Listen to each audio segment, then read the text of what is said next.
काली बहन का हैंडसम और गोरी बहन का बदसूरत पति। उपासना, तू तैयार हो गई? चल आज दोनों एक साथ कॉलेज चलते हैं। तुमने ये सोच भी कैसे लिया कि मैं तुझ जैसी लड़की के साथ कॉलेज जाऊंगी? उपासना, हम दोनों बहनें हैं। इसी चीज का तो दुख है कि हम दोनों बहनें हैं। एक बार तो खुद को शीशे में देख और मुझे देख, तुझ में और मुझ में जमीन आसमान का फर्क है। उपासना की ये बात सुनकर काजल दुखी हो जाती है और अपना बैग लेकर कॉलेज के लिए निकल जाती है। तो वहीं दूसरी ओर जब उपासना मुंह बनाकर जाने लगती है तो विमला उसे रोक लेती है। अरे उपासना बेटा, तू बिना खाए कहाँ जा रही? और काजल को क्या हुआ? आज उसने भी खाना नहीं खाया, ऐसे ही चल पड़ी। होना क्या है, हमेशा की तरह साथ में चलने के लिए कह रही थी और जब मैंने उसे उसकी हकीकत दिखा दी तो मुंह बनाकर चली गई। पता नहीं ये लड़की कब समझेगी। कितनी बार मैंने इसे कहा है थोड़ा मेकअप कर ले, क्रीम लगा ले, पर नहीं, इसे तो अपना काला रंग ही पसंद है। इससे तो मैं परेशान आ गई हूँ। काजल और उपासना दोनों ही विमला की सगी बेटी थी, पर फिर भी विमला अपनी दोनों बेटियों में फर्क करती थी। ऐसे ही कुछ दिन बीत जाते हैं और एक दिन उपासना और काजल कॉलेज से घर आ रही होती हैं। रोड पर पानी भरा होता है, तभी एक बच्चा वहां से गुजरने लगता है, पर सामने से आ रही गाड़ी काजल देख लेती है और उस बच्चे को अपनी ओर खींच लेती है, जिस वजह से पानी के छींटे उपासना के ऊपर आ जाते हैं। बेटा, तुम ठीक तो हो? तुम्हें दिखाई नहीं दे रहा था? सामने से गाड़ी आ रही है, अगर अभी तुम्हें चोट लग जाती तो? उसका तो पता नहीं, पर आज ये साबित हो गया काजल कि मैं तेरे साथ कहीं आ जा नहीं सकती। तेरी वजह से और इस बच्चे की वजह से मेरे इतने महंगे कपड़े और मेकअप खराब हो गए। अब क्या मैं ऐसी हालत में घर जाऊंगी? अरे कोई बात नहीं उपासना यार, हम तेरे दोस्त हैं, कब काम आएंगे? तू हमारे साथ हमारे घर चल, हमारा घर यहीं पास में है। और वैसे भी जब तुम दोनों बहन एक साथ चलती हो तो लगता है कि दिन और रात एक साथ चल रहा है। उपासना के सारे दोस्त काजल के काले रंग का मजाक उड़ाते हैं और उपासना चुपचाप सब सुनती है। कुछ देर बाद उपासना अपने दोस्तों के साथ उनके घर चली जाती है और बेचारी काजल आंखों में आंसू लिए वहां से निकल जाती है। पर यह सब कुछ विक्रम नाम का एक लड़का देख लेता है जो कि काफी हैंडसम था। वो घर जाकर सारी बात अपनी माँ को बताता है और अपनी माँ से कहता है, माँ, उसका सांवला रंग और गोरा दिल देखकर मेरा दिल उस पर आ गया है। माँ, वो मेरी कॉलेज की ही है, आप प्लीज मेरा रिश्ता लेकर उसके घर चलो ना। अच्छा ठीक है बाबा, ले जाऊंगी उसका रिश्ता, पर पहले तू अपने एग्जाम तो क्लियर कर ले और अपने पापा की कंपनी संभाल ले, क्योंकि कोई भी माँ बाप बेरोजगार के हाथों में अपनी लड़की का हाथ नहीं देते। सही कहा माँ, अब तो मैं काजल को पाने के लिए दुगनी मेहनत करूंगा। विक्रम को काजल इतनी पसंद आती है कि वो हर समय काजल के बारे में सोचता है और कॉलेज में भी बस उसे ही देखता है। समय यूं ही गुजरता है और उन तीनों की पढ़ाई पूरी हो जाती है और विमला उपासना के लिए रिश्ते देखना शुरू कर देती है। बहुत जल्द विक्रम भी अपने पापा की कंपनी संभाल लेता है और अपनी माँ के साथ काजल का हाथ मांगने उसके घर पहुंच जाता है, जहां वो देखता है कि एक और लड़के वाले वहां आए हुए हैं। माफ करना जी, पर हमने आपको पहचाना नहीं। बहन, भाई साहब, मैं विक्रम की माँ हूँ। विक्रम आपकी बेटी को बहुत पसंद करता है, इसीलिए बिना बताए हम यहाँ आपकी बेटी का हाथ मांगने के लिए आ गए हैं।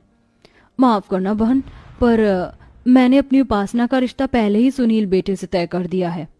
कोई बात नहीं बहन जी, हमारी एक और बेटी है, अगर आप चाहे तो हम ये रिश्ता अब भी तय कर सकते हैं।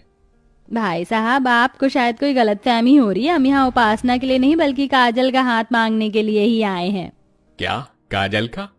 अरे काजल का रिश्ता सुनकर आप क्यों इतना खुश हो रहे हैं? देखा है आपने लड़के को? कहाँ लड़का इतना स्मार्ट और कहाँ हमारी काजल। कोई मेल नहीं है इन दोनों का। अगर कल को हमारी बेटी को कोई दुख उठाना पड़ा तो माफ करना बहन, आप चले जाइए, हमें कोई रिश्ता नहीं करना। आंटी जी, मैं आपसे वादा करता हूँ, मैं कभी भी काजल की आंखों में आंसू नहीं आने दूंगा। बस आप इस रिश्ते के लिए हाँ कर दीजिए, फिर एक साथ आपके घर में 2 बारात आएंगी। विक्रम की अच्छाई देखकर सुरेश अपनी दूसरी बेटी का रिश्ता भी पक्का कर देता है और बहुत जल्द एक ही मंडप पर काजल और उपासना की शादी हो जाती है। शादी के बाद काजल की जिंदगी में खुशियां आ जाती हैं, तो वहीं दूसरी ओर उपासना भी गोरा पति पाकर बहुत खुश थी। सुनील जी, आप तो मेरे सपनों के राजकुमार से भी ज्यादा गोरे और सुंदर निकले। मुझे तो लगता था कि मुझसे ज्यादा गोरा शायद कोई हो ही नहीं सकता, पर आपने तो सुंदरता में मुझे भी फेल कर दिया। उपासना, ये लो तुम्हारा नजरिया है, इसलिए मैं तुम्हें सुंदर दिखता हूँ, वरना हर कोई बस मेरा मजाक ही बनाता रहा है। लोगों के ताने और उनके मजाक सुनकर मैंने फैसला किया कि मैं खुद को बदल दूंगा, और मैंने खुद को बदल दिया। लोगों की बातों पर ध्यान मत दो, आप बहुत सुंदर हैं। अच्छा वैसे आप मुझे हनीमून पर कहाँ ले जा रहे हो? जहां तुम कहो। मैं तो कहता हूँ कि हम एक साथ डिसाइड करते हैं कि हम बाहर कहाँ घूमने जाएंगे, पर उससे पहले हम 5 स्टार होटल में चलते हैं एक साथ डिनर करने के लिए। क्या 5 स्टार होटल में? Thank you so much Sunil ji, मेरी जिंदगी में आने के लिए। सुनील जैसा पति पाकर उपासना बहुत खुश थी, पर उसकी ये खुशी ज्यादा देर नहीं टिकती। कुछ देर बाद जब सुनील अपना मेकअप उतारकर अपने असली रूप में उपासना के सामने आता है तो अपने पति का काला रंग और रूप देखकर और बदसूरत चेहरा देखकर उपासना हैरान हो जाती है। तुम्हारी जैसी बीवी पाकर मेरी जिंदगी का मकसद पूरा हो गया। अब मुझे इस मेकअप की जरूरत नहीं है। मैं अपने असली रूप में तुम्हारे साथ रहूंगा। ये आपको क्या हो गया? आप इतने काले बदसूरत कैसे हो गए? आप मेरे साथ कोई मजाक कर रहे हो ना? उपासना, मैं क्यों तुम्हारे साथ मजाक करूंगा? मैंने तुम्हें बताया था ना कि लोग मेरा मजाक बनाते थे क्योंकि मैं काला था और यही मेरा असली रंग है। और तुम तो मुझे दिल से प्यार करती हो, फिर तुम मेरे काले रंग को देखकर हैरान क्यों हो गई? नहीं, मैं एक काले इंसान की बीवी नहीं बन सकती। तुमने मुझे धोखा दिया है, दूर रहो मुझसे।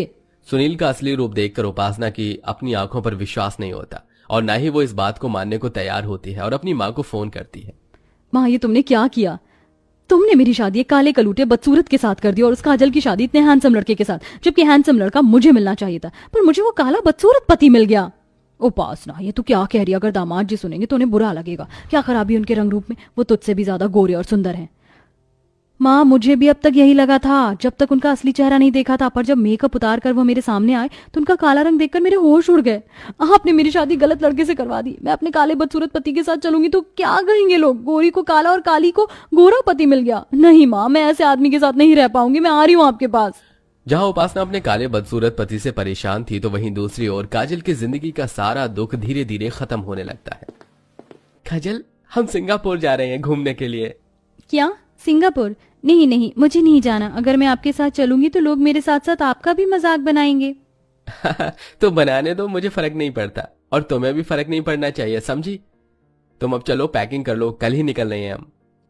अब अगले दिन विक्रम और काजल सिंगापुर घूमने के लिए चले जाते हैं और काजल अपने पति के साथ सिंगापुर की फोटो व्हाट्सएप स्टेटस पर लगाती है, जिसे देखकर उपासना काजल की खुशियों से और भी ज्यादा नफरत करने लगती है और अपने पति के काले रंग से और भी ज्यादा जलने लगती है।